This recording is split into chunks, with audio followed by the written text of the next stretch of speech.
Hi, and welcome to this presentation called Business at the Speed of Trust, What You Don't Know About Trust That Could Be Costing You in Your Business.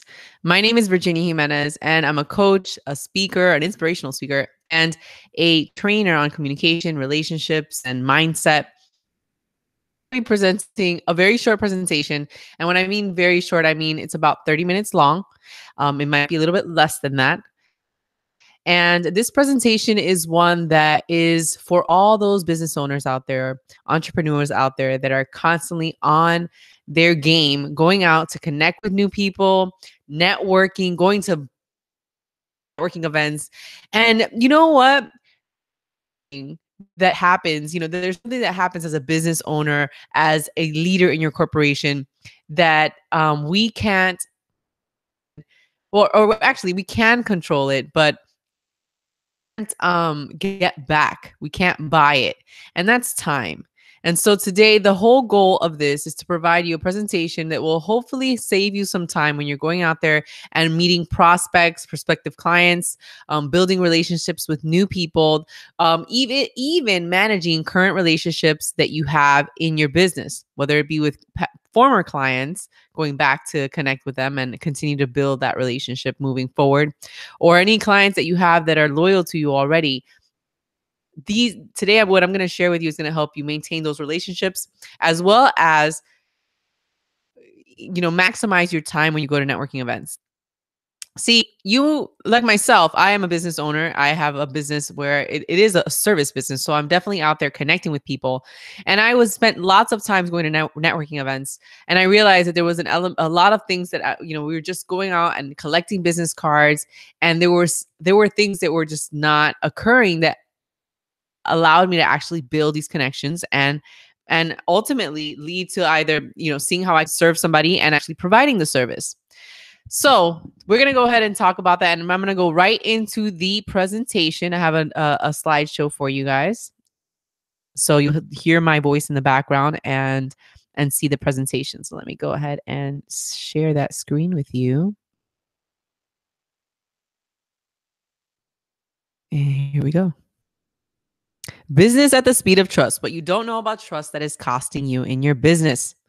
All right. And like I said, as a business owner, as a leader, as an entrepreneur, as somebody that is creating a service or already has a service that you're trying to connect with new people and build your business, trying to get new prospective clients, trying to retain some of the clients you already have, growing your business is super important. Having it and having your LLC, it's about continuously growing it. And many times we think, when we see out in social media or when we speak to other individuals, that marketing is a huge aspect of it. And when we think of marketing, we think that it is about your number of followers, how many people you have that like your Instagram page or follow it, how many people like your Facebook page, your list. And all these things are important. These are some really, really important aspects of, being, having these systems in place to help you have more visibility and to help you market yourself as a leader in whatever it is that you do, whether it be a product or a service that you provide. But I think many times we forget that it's not only these systems that you have in place, your social media presence, although that is important. The whole behind the social media presence, behind your presence, is this ability to influence people and for them to know that they can ultimately trust you. So when we think about brands out there that we currently purchase, it is easy. It's easy when you start analyzing when your purchase capability. You only, for the most part, most of us feel easily inclined to purchase from a brand that we feel we can trust. Ultimately, that's what it is. And there's 3 keys that I'm going to share with you. And of course, there's probably other keys to trust, but 3 main keys to consider when not only ourselves, but other people that are meeting us for the first time in a business or even personal setting are looking for, to know how trustworthy we are. That's really what they're looking for. They want to know, they want to assess how trustworthy are we. And when we go out there to purchase for ourselves, we're also doing the same thing. So growing our business not only is these technicalities, it's keeping in mind the core of it. The core of your social media presence is to build trust. That should be the goal. that you have a page, but that you're connecting with people, and that when people see it, they say, hey, that is a brand that I can trust. Sometimes we might be collecting business cards, let's say, or connecting with somebody, and we hear, I don't know if this has ever happened to you, but I've heard a couple people mentioned to me, Virginia, it's amazing, there's so many people out there and I could provide a service to them. And you know, I saw that they went ahead and picked somebody else over me. Anytime to do with trust. It does have to do with how people are rating their trust factor with you. Is to really meet their needs the way they would like it met. Trust is a huge factor in it. Trusted brand, trust is the key to referrals and repeats and brand loyalty.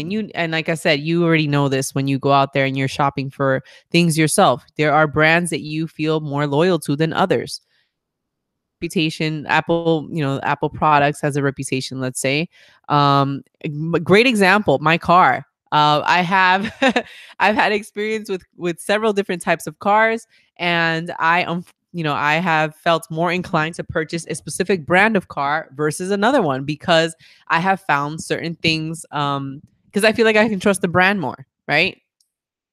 And even in the same realm, for example, Japanese cars, I feel like I can trust Honda over Nissan. I'm just giving you an example. And we all tend to do this. So we're looking to see, whether we can trust them. And this really is the key to having more repeats and referrals. And not only that, but that you build your brand loyalty, your personal brand loyalty, or your company brand. So the 3 keys, let's get right into it. The 3 keys, these are ingredients to have a trusted brand, and to be trusted individual in business. These 3 keys are super important. Their reliability is 1, confidence, which I'll combine as 1, and honesty. Those are the 3 keys. And if we really were to if I can give you just an example, I mean, recently, not too long ago, actually, I had this car, and the car had all these recalls on it. And already that was causing me issues with wanting to trust the brand. But I thought, things like this happen. It's a fairly new model. I think it has less than 10 years. It's not like some of the other models. And so, well, I purchased this car brand new. And the reason I got it brand new 7 to 8 years ago is because I didn't want to deal with having to look for a mechanic. I mean, how many of you guys out there have had this issue where you just don't know if you can trust mechanics? It's crazy, but it happens. I mean, it happens even with salesmen for car dealerships. There's this negative connotation at times, unfortunately, with that industry. And with mechanics, I have been burned. I have. And so I was dreading the moment when this particular car, this Nissan Versa, was going to no longer work for me. And sure enough, some things started to happen, and I ended up at the mechanic shop. Mechanic, really. And when I went to meet this mechanic, I wanted to keep 3 things in mind. I wanted to basically find out how trustworthy he was based on these 3 things. How reliable is he? How honest is he? And how competent is he appearing? Right? And these are important factors because, for one, reliability, if we think about it, to make sure that this person is somebody that you can count on, right? Can I count on them for different things, right? And in context, can I count on them, let's say, with letting me know what's truly wrong with the car? Can I count on them to be on time? Can I count on them to give me the right estimate of time when they would need the car? Can I count on them to really just charge me what it needs to be charged, and that's it?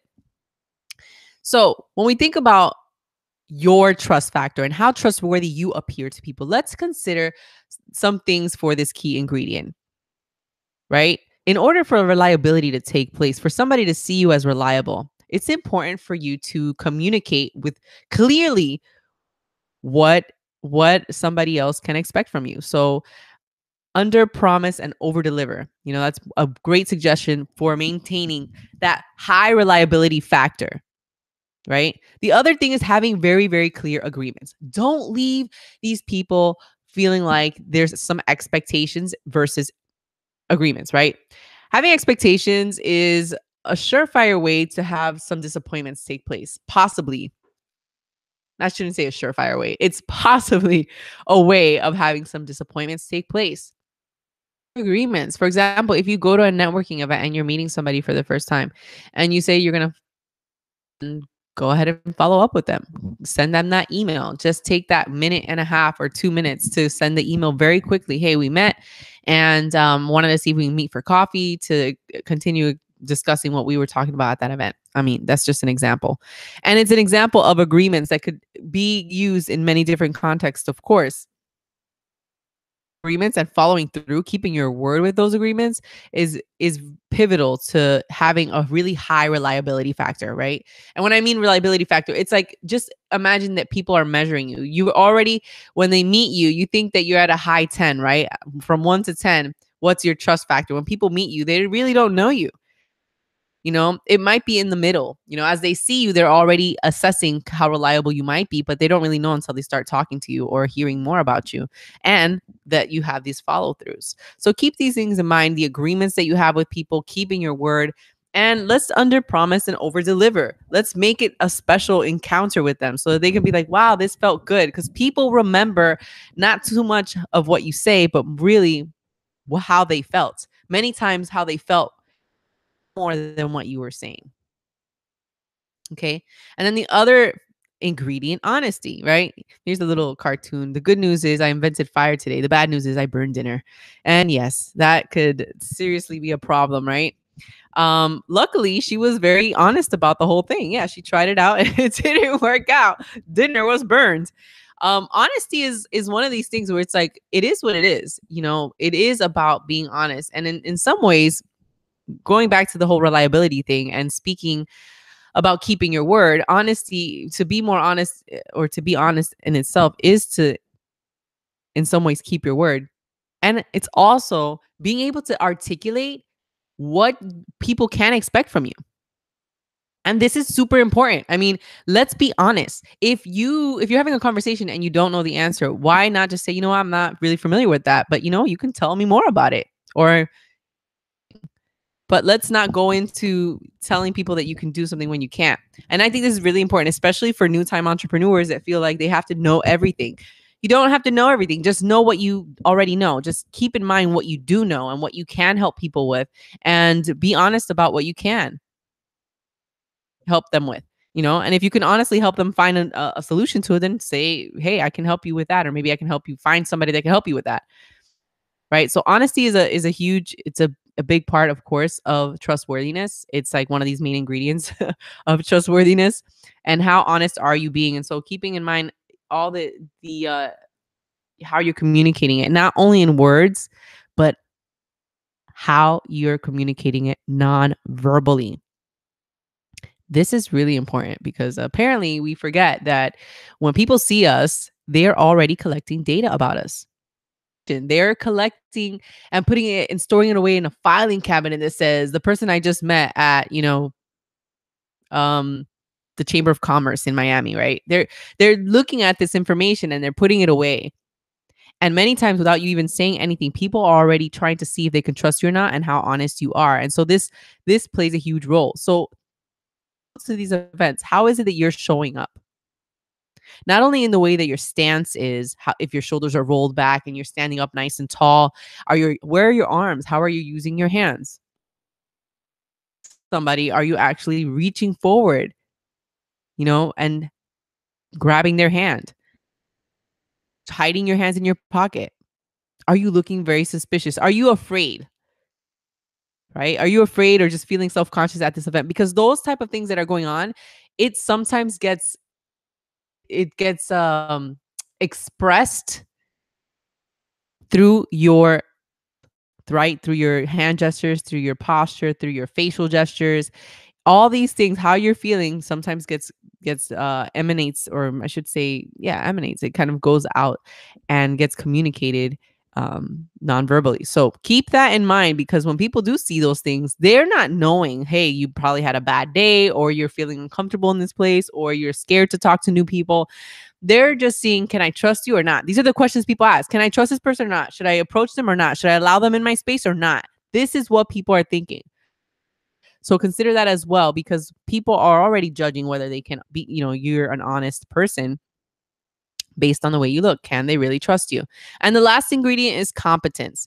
And this kind of falls into the whole nonverbal communication as well, because many times you don't have to say anything just yet for them to start through their sifting through the data and seeing, hey, can I actually, this is somebody that knows what they're talking about, even bother having a conversation with about business or about, should I share information with them? We want to feel safe when we're connecting with new people, and we want to know that that person who we're sharing with has some sense of competence or knows something that might be able to help me, and that I can share with them, and it won't hurt me in the process. So some things to keep in mind to exhibit or to show increased level of competence, so your trustworthiness factor can go up.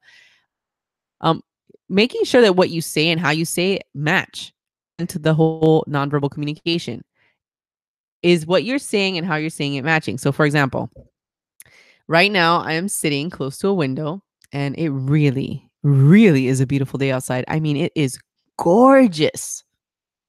Now, if I took the same sentence and said it again differently, tell me if you believe this statement. Man, I'm sitting by a window right now, and let me tell you, it's gorgeous outside. Which one do you believe more? Right? Same, and yet the way I'm saying it is very different. You can actually see my face right now. That combined with the tone of voice. Try to communicate in a way that what you're saying and how you're saying it actually match, because people will start getting confused. They're like, what's going on? Is this, can I continue conversation with them or not? To communicate confidently, with this tone of voice of, knowing what you're talking about. And again, to just sound it and not know what you're talking about. If you don't know the answer, you can confidently state, hey, I don't know the answer to that, but, because there's nothing wrong with that. Right. And your knowledge or communication of lack of knowledge. And this is exactly what I was just mentioning right now. Just knowing when to say, hey, I don't know the answer to that. And you sound so much more smarter when you say that you don't know the answer to that. You could even add to it, like, this is a bonus. Let them know, hey, I don't know the answer, but I might be able to connect you with somebody that does, if you can't connect it with somebody that does, right? So these three keys together, when we think about them, we are rating people based on these three keys, right? How reliable are they? How honest are they? How competent are they? And people are doing this to us as well all the time. And when we're doing it and hearing one word coming out of that person's mouth many times, it starts already from the moment that somebody walks into a room. So the moment you walk into a room, people are already collecting data and really assessing first, very subconsciously, whether you can be trusted or not. But maybe we should keep these things in mind. How strong is your communication, your congruency in when you're communicating? How confident do you sound when you communicate? How authentic or honest are you being? Are you letting people know exactly what it is they can expect and not telling them what they can't expect? How reliable are you? Are you showing up on the time at the time that you state you will? Are you following through with your word? Are you keeping your words? Are you stating what your agreements are very clearly instead of having expectations, so that your can go up? Keep these things in mind. They're networking with people, meeting with people, prospecting, building your client list, and keep it in mind as part of your marketing as well. How trustworthy does your brand look and appear online when on your social media space? And keep this quote in mind as well, because we're about to close out right now. See? To be trusted is a better compliment than to be loved. And I heard that somewhere. I don't know from who, but I will tell you that I think that is a very, very good tip and advice or thought, I should say, to keep in mind, because trust is at the very core of whether we allow people in our space, whether we purchase from them, whether we make decisions, partner up with other people, and to grow our business. Trust is that key that is needed. So I want to thank you today for joining me on this very quick presentation on business at the speed of trust. What you don't know about trust that could be costing your business. And I hope that you guys go out there and continue to connect with people and really, really improve our level of trustworthiness, continue to have and grow our business. My name is Virginia Jimenez. Feel free to connect with me at virginiainspires.com. You have my contact information there. I'm going to stop sharing the screen. Yes, my mic. So I want to thank you again for your time today. And feel free to share this video with any of your nice entrepreneur, small business owner friends that could use it, that may be able to share it with some of their teams. And if you have any questions, again, feel free to contact me. My website is virginiainspires.com. I do provide workshops, leadership workshops, tying this in with mindset, helping some teams really reconnect with their team members, right? So if you have an office space that has some disconnect, or it feels like there's a lack of connection or understanding, or lack of trust, then I can go in. We have a half-day workshop where I go ahead and we talk about mindset and letting go of some of the things, clearing up the space, and then learning about trust so that we can rebuild the trust again. Feel free to connect with me for that or anything else. Thank you so much for your time today, and I hope you continue to go out there and grow and prosper this year.